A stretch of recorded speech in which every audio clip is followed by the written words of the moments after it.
T20 world cup 2026 super 8లో టీమిండియాకు గట్టి ఎదురు దెబ్బే తగిలింది.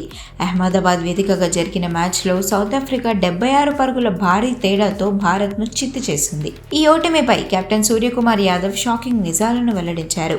మా ఓటమిని మిల్లర్, బ్రేవిస్ ఇన్నింగ్స్ శాసించాయి.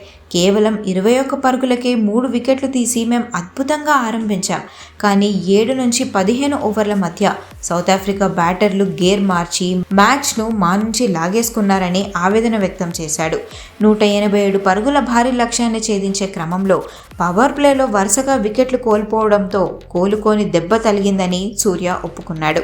బ్యాటర్లు విఫలమైన బౌలింగ్లో బుమ్రా, హర్షదీప్ సింగ్ జోడీ ఆకట్టుకుందని సూర్య కొనియాడాడు. బుమ్రా, హర్షదీప్ కలిసి 5 వికెట్లు తీసి ప్రత్యర్థిని నియంత్రించే ప్రయత్నం చేశారు. కానీ బ్యాటింగ్లో శివం దూబే మినహా మిగతా ఎవరూ రాణించలేదు.